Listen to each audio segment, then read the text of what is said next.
Every so often, a figure comes along that sets the bar and redefines what a toy company is capable of. This is one of those figures.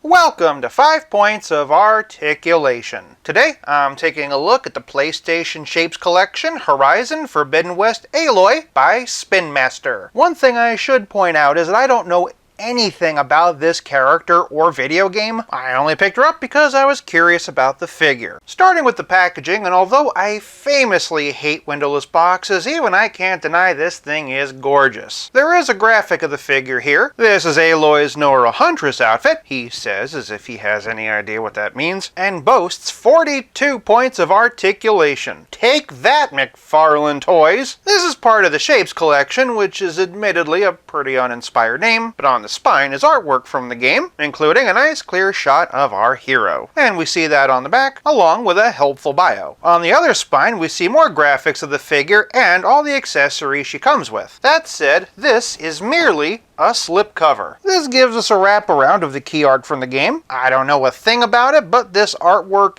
is stunning, and the whole thing opens to reveal the figure and accessories inside. I guarantee we have got a lot to talk about. With so much effort and artistry, despite the box not having a window for packaging, I'm giving Aloy 6 points. Moving on to presentation, and Aloy stands at 5.5 inches, or 14 centimeters. Google has her height listed at 5'6", meaning that this is true 1/12 scale. With no frame of reference for this character except for what I'm seeing on the box, I am completely blown away. While I don't love side-eye, I have to confess that the face printing on this is phenomenal. The freckles and ruddiness of the cheeks just feels so real, and then you look at all the intricate detailing in the hair. We'll talk about it more in the next category, but there are actually several joints in here. Beyond that though, I am just so taken by the sculpted and painted detail. The braids are lifelike with the ties nicely painted, and if I had only one complaint about the head, it would be that engineering for the faceplate. Not only do you have that seam running down the ears, but the face ends up looking almost like a mask she's wearing over her hair. Still, if you're just looking at it normal on a shelf, you'll never notice, and for figure photography purposes, I'm sure that you'll be able to work around it. Also, if you don't like this faceplate, there are several more to choose from. Speaking of paintwork, I like the shading in the pelt. It's also a softer plastic so as not to get in the way of articulation. At a glance, and that scarf almost looks like real fabric, and I really appreciate that all the beads and necklaces are sculpted into the torso and not a separate piece, because you know they'd be flip-flopping all over the place. Moving down, in the tunic adds a great place to hide a diaphragm joint. Still, we get some very nice sculpted stitch work, and some wonderful paint work on the trim of all of these different layers. And again, that's to say nothing of the sculpted detail. Aloy has several helpful pouches, as well as a rope. Going back to her arms, it looks like she has some armor scrapped from some kind of techie piece combined with some fur and some leather straps. All those details have been very nicely done, and again, that paintwork on the fur is very much appreciated. Moving all the way down, we see something very similar with the knee pads and calves. I really like this sculpted netting. Between the fur and the fringe, there's just so much detail to get lost in. I feel like every time I pick this up, I'm going to find something new. One thing that might bother some collectors is that she is not pinless. Honestly, it's the only thing that holds this figure back, but to be honest, the design work is so intricate and complicated that you really barely notice them. If I did have one other minor gripe, I would have loved it if she could have had peg holes to make complicated poses easier, but her feet are so tiny, I do get why they really wouldn't be able to fit them. It does make me curious though about larger characters in the series. Between all the sculpted and painted detail, as well as creative engineering and care for articulation, for presentation, I'm giving Aloy 5 points. Moving on to Poseability, and if 42 points of articulation sounds like a lot, that's because, well, it is. For context, that's actually 5 points of articulation more than Renew Your Vows Spider-Man and the typical DC multiverse figure. So yeah, the whole 22 moving parts thing is a little misleading. From the top, an Aloy's head is on a dumbbell joint with a ball joint at the base of the neck. Additionally, she has 5 ball joints in her hair. That includes this piece, this piece, this piece, this piece, and this piece. Utilizing all those joints, and I am amazed at just just how far up she can look. She can also completely bury the chin, has a fantastic and very natural amount of tilt, and of course side to side. And that's to say nothing of the ability to pose her hair. Moving on down, and she has swivel hinge shoulders. Again, thanks to that pliant pelt, she can get about 90 degrees. She also gets forward and back thanks to a butterfly. Moving down, and she has bicep swivel hidden by this sleeve cuff, but only single jointed swivel elbows. That's it. At the very least, they do get 90 degrees. And then at the ends of the arms, her wrists can swivel and hinge perfectly up or down. Moving to the middle, and Aloy has a diaphragm joint and a reverse ab crunch. Utilizing both, she can arch back this far and hunch forward this far, which is perfect. Of course, she also gets an incredible amount of tilt and twist, but shifting to her skirt, there's actually a couple of surprises here as well. Not only can her rope rotate, but so can this side pouch and strap. That's going to come in handy when we get to the leg articulation. Below the skirt, she has ball jointed hips, great kick considering all those layers, and just look at that perfect split. Traveling down the leg, she has thigh cut, which is nicely hidden by those skirts, double jointed knee with a perfect bend, and then moving all the way down, Aloy has toe articulation, as well as swivel, hinge, and like my opinion of Spin Master, from makers of mass market children's toys to high quality collectibles, pivot. Frequent commenter and friend of the channel, Monday Adams, asked if those skirts were going to get in the way of her either sitting or riding an animal. As you can see, she can straddle Zabu just fine. The only horse I have is the McFarlane Build-A-Figure, so that's pretty big, but she can get on there. Even with the size discrepancy, this is pretty cool. Admittedly, sitting down is a bit trickier, but I was able to pull this off. In fairness though, that's because I cheated, pulling the skirt through this slot. Still, if you wanted to pose her on a log or a rock or something, I'm sure you could make it work. Even without double elbows, it's still pretty hard to argue against 42 points of articulation, especially when counting for things like the hair articulation. For Poseability, I'm giving Aloy 5 points. Moving on to Playability, and we have 15 accessories to go over. First things first, we have 5 alternate faces. To swap those out, we simply remove the face and... Ah! Do they have to make it blood red? Joking aside, she comes with this more determined expression. The paintwork is every bit as good as the last one, and I appreciate that the eyes are looking straight on. Next up is the shouting head. Great paintwork on the teeth and the open mouth, and it does add some nice variety. Here we have a more surprised face, and they really did a good job at capturing it. The wide eyes, arched eyebrows, and slack jaw really sell it, and what makes this one interesting is the inclusion of some extra face paint. The face paint effect continues with this more smiling face. The face printing technology does a great job of making it really look like some makeup she's rubbed onto her skin, and all the line work does feel like an actual girl smiling. Lastly is this more static expression with the most made-up face paint of all. Looking closely and you can see how streaky and blotchy it is. Again, it really does look like somebody smeared some face paint on and it's starting to melt off. Again, with no knowledge of the character whatsoever, to me it just kind of looks like she's on her way to a football game, but just based on the paintwork, this has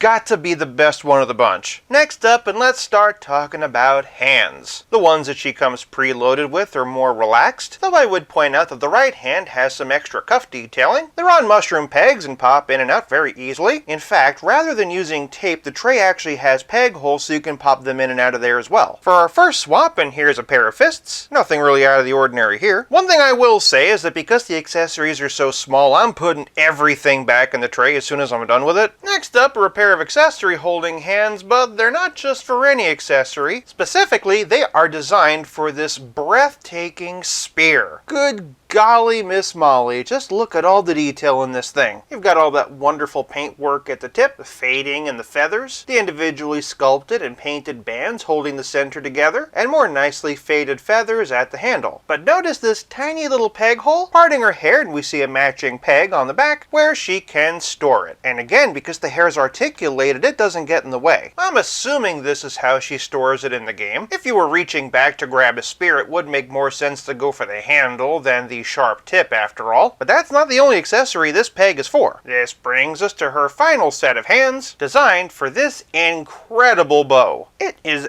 every bit as well detailed as the spear. So much intricate work here, and I love the color fading in this animal tail. Additionally, and unlike almost any action figure I've ever seen, this one actually comes with a working string. Naturally, Aloy also has an arrow. I'm loving the three-dimensionality of the tip, and of course all those nicely sculpted and painted straps, as well as the feathers at the end. I can't speak for you, but in my entire life, I've never seen an action figure be able to correctly hold an arrow, and to be able to pull back the string? Suddenly that side-eye makes a lot more sense. And if you don't think being able to properly pose an action figure with a bow and arrow is cool, don't knock it till you try it. I'll see myself out. Just like the spear, you can store that bow on her back, and just like the spear, that articulated hair keeps it from getting in the way. Lastly, as if all that wasn't enough, she comes with this quiver. The arrows aren't removable on this one, but I still want to draw your attention to this very nice leather texturing, as well as the silver painted fasteners. You'll also no doubt notice this peg hole. That goes here, and voila! Of course, even with so much in the box, playability is more than just accessories. It's also about how well your figure plays with others. Starting with a similarly 6-inch scale line, and here we have the Star Wars Black Series Luke and Leia from Empire Strikes Back, as well as the Hasbro Indiana Jones from Raiders of the Lost Ark. Moving up from there, and for a Lightning Collection comparison, and here's the Power Rangers SPD Green Ranger, and for a G.I. Joe Classified comparison, here we have Storm Shadow. For a couple of fellow video game characters, and here's M. Bison and Dhalsim from the Jada Toy Street Fighter II series, as well as Ryu and Chun-Li by Playmates. Moving over to Marvel Legends, and for a couple of MCU comparisons, here's Captain America and Miss Marvel. The live-action figures tend to skew a bit closer to true 1/12 scale, and I figured I'd bring out Miss Marvel as a general female teen comparison. With that in mind, and for a couple of comic-style comparisons, here's the 80 Years Captain America and Jubilee. Of course, for the all-important Cape Crusader scale, and here's DC Icons versions of Batman and Harley Quinn, Mafex versions of Batman and Harley Quinn, Mattel versions of Batman and Batgirl, and lastly, clocking in at way too tall inches, DC Multiverse Batman and Robin. Obviously, anything 7-inch scale up is going to be way too big, so He-Man Masterverse is out of the question. That said, for my world-famous relative scale comparison, here we have Pizza Spidey and the Spectacular Spider-Man, and as always, here's Aloy with our channel mascot, Stealth Iron Man. Not only does Aloy have a lot of accessories, they're also very high quality. Just looking at the faceplates alone, and I am blown away. So blown away, in fact, that for playability, I'm giving Aloy 6 points. This leaves us with nothing left to discuss but the price, and at $49.99, I can't help but ask, what's $50 worth really? It'll get you this Marvel Legends Ghost Rider and motorcycle, and having a whole vehicle does feel like it's a lot of value. On the other hand, just $40 will get you this Carnage figure. Pound for pound, you're definitely getting more plastic, and for $10 less. But then you've got this Marvel Select Red Hulk, which I got from Big Bad Toy Store for only $30.